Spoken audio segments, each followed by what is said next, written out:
jiwa besarmu lah yang akan menguatkanmu.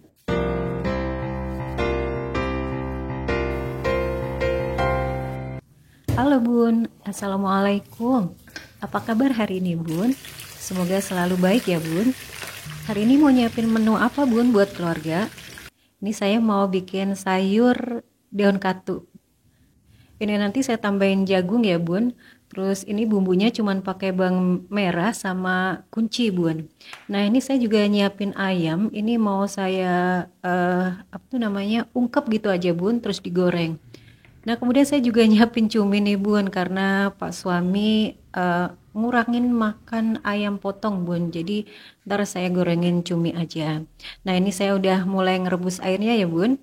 Ini belum mendidih banget sih, tapi udah saya masukin aja bumbunya. Ini langsung saya iris-iris aja ya Bun, nggak usah pakai talenan karena kelamaan.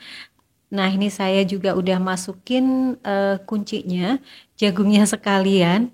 Kemudian saya tambahin garam, kemudian gula, kayak gitulah Bun. Gula ini saya tambahin lagi karena suka yang manis ya Bun. Jadi kalau sayur bening itu lebih suka yang manis. Nah, ini udah mendidih Bun. Tinggal kita masukin daun katuk yang udah kita siapkan tadi ya Bun.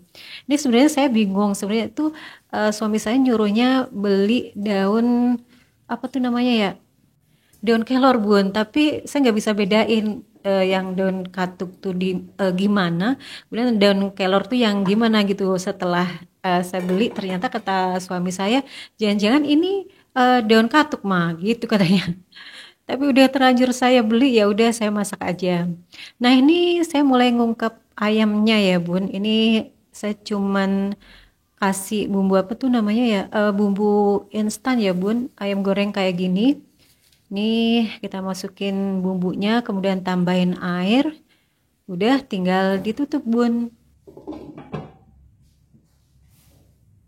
Nah kemudian tinggal nunggu sampai mendidih kayak gini. Kita buka dulu ya Bun.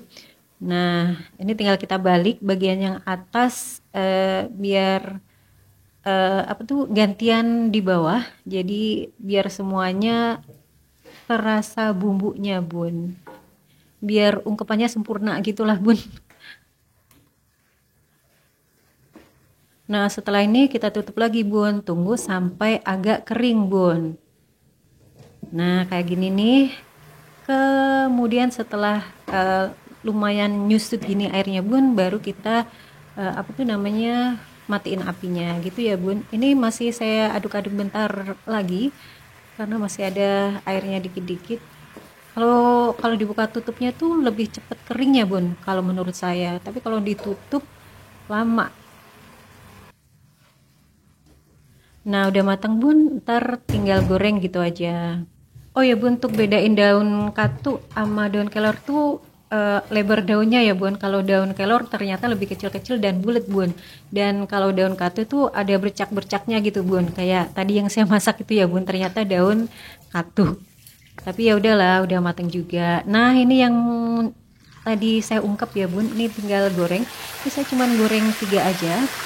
Nanti setelah sisanya saya simpan di kulkas. Dan buat Pak suami saya nyiapin cumi goreng crispy ya Bun.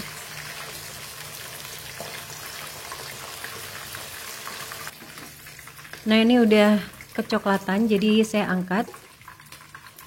Ini siap buat lauk nanti ya Bun, buat lauk ketika kita sarapan. Nah berikutnya saya juga mulai goreng cumi. Ini saya goreng pakai tepung ayam. Jadi ntar jadi cumi crispy Bun, asal apinya kecil ya Bun. Kalau apinya terlalu gede cepet gosong Bun, akhirnya ulet gitu loh, alot gitu. Tapi kalau kita apa tuh namanya goreng pakai api yang kecil nanti jadinya crispy. Nah ini sampai habis Bun, kalau ibu-ibu mah masaknya harus sampai habis ya Bun, gak ada yang tersisa. Nah ini tinggal kita balik Bun, dibalik seperti biasa ya gitu-gitulah Bun. Pokoknya intinya kalau bikin cumi crispy itu apinya kecil, tapi nggak yang terlalu kecil banget gitu nggak ya Bun, biar nanti jadinya renyah meskipun nggak terlalu kering tapi renyah Bun. Nah, berikutnya seperti biasa, saya mulai beres-beres meja makan. Jadi begini ya Bun, jadi ibu tuh harus bangun pagi, nyiapin sarapan. Kadang pernah ngerasain bosen ya Bun, tiap hari begini. Tapi itu wajar Bun, karena ya memang begitulah manusia Bun. Kadang ada bosen, ada capek, ada kesel.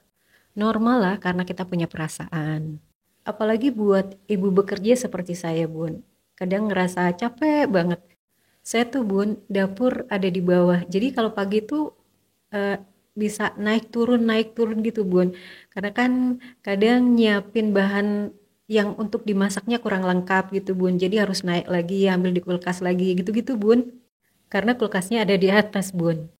Tapi kadang saya juga minta tolong anak-anak buat ngambilin. Pokoknya pas anak-anak udah longgar, saya minta tolong mereka. Kadang juga minta tolong Pak suami, tapi kalau misalkan kelihatannya anak-anak udah sibuk banget, ya saya naik turun, Bun. Saya sih menyadari aja karena emang udah tugas saya gitu loh. Jadi saya buat santai gitu, Bun. Kadang jadi ibu tuh kayak ngerasa nggak ada habisnya gitu ya, Bun, pekerjaan rumah tuh. Kayak gini nih, setelah masak masih harus beberes, ngerapiin rumah, gitu-gitu ya, Bun. Belum lagi kalau pas perasaan kita lagi nggak baik gitu ya, Bun. Itu bisa mempengaruhi emosional kita. Jadi semakin gampang capek, gampang tersinggung. Jadi ketika kita tahu bahwa perasaan kita lagi nggak baik hari ini, sadari Bun. Agar kita bisa mengelola emosi kita Bun. Jadi biar kita nggak gampang tersinggung, nggak gampang marah-marah atau nggak gampang ngomel gitulah Bun. Soalnya kalau sekali ngomel Bun, biasanya panjang. Jadi kalau pas pagi perasaan kita lagi nggak baik, lebih banyak diem aja. Dan berusaha untuk tidak pasang muka marah. Jadi tetap usahain wajahnya biasa ya Bun.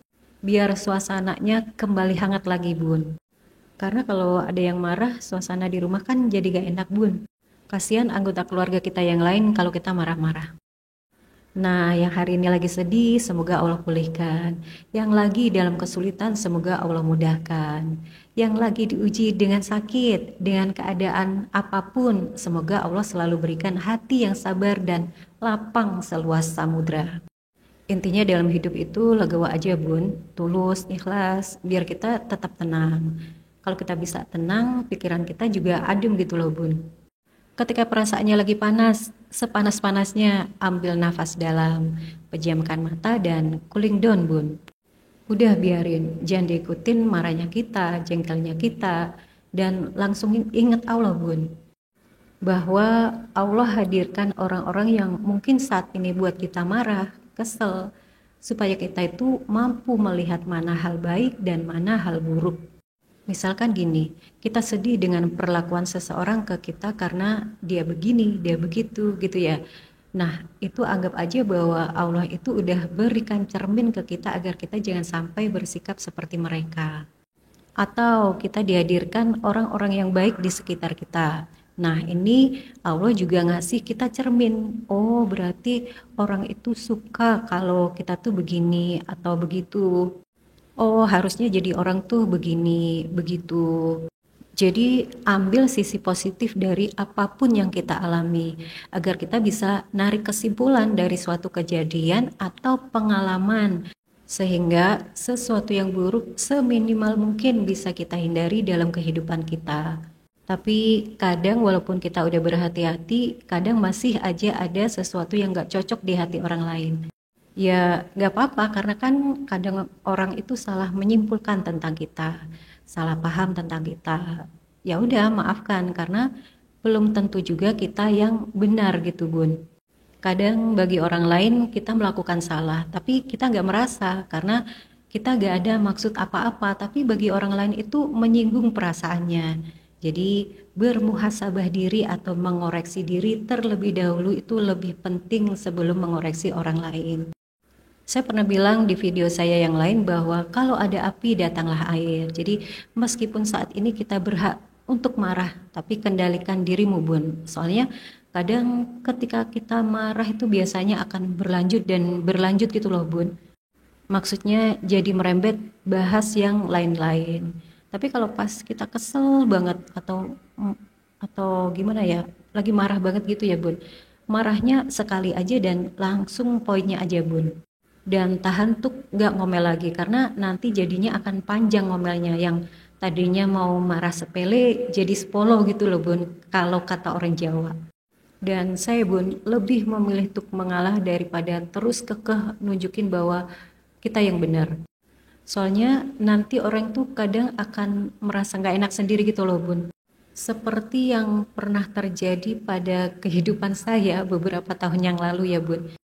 Dari teman kuliah juga pernah, dari tetangga juga pernah. Jadi mereka lama-lama tuh kayak apa ya, bingung sendiri gitu loh bun. Jadi salting. Soalnya dengan apapun yang mereka lakukan, kita tetap bisa berbuat baik, tetap santai dan tetap menghargai. Saya tuh gak terlalu peduli dengan orang yang merendahkan, membenci, atau menggunjing saya. Kadang saya malah merasa kasihan karena hatinya lagi sakit atau hatinya lagi gak baik-baik aja. Mungkin sebagian orang menganggap saya bodoh, tapi itu saya rasakan atau saya lakukan karena saya merasa lebih bersyukur aja bahwa hati dan perasaan saya lebih damai, lebih tenang karena gak terganggu dengan perasaan-perasaan negatif mereka terhadap saya. Saya kasihannya tuh betapa sebelnya mereka ketika melihat saya atau betapa gak sukanya mereka mengetahui apapun hal baik yang terjadi pada saya. Nah, perasaan sebel, gak suka, itu kan semua perasaan-perasaan yang gak enak ya, perasaan gak bahagia gitu loh. Jadi saya malah merasa kasihan. Karena saya pernah mengalami perasaan seperti itu dan itu membuat saya jadi gak bahagia. Dan perasaan gak bahagia itu kan gak enak. Itulah sebabnya mengapa saya kasihan pada orang yang berpikiran negatif tentang saya. Nah, jadi itu tadi ya Bun, cara agar kita bisa berjiwa besar. Jadi yang pertama harus legowo, kemudian yang kedua tidak mengikuti amarah biar kita bisa lebih mudah untuk memaklumi dan memaafkan. Kemudian yang ketiga, lebih bersyukur bahwa kita bukan mereka atau kita tidak di posisi mereka. Nah Bun, gak terasa pekerjaan saya udah selesai nih Bun. Semangat untuk mengasah diri menjadi yang lebih baik lagi ya Bun. Terima kasih sudah menonton dan bye Bun.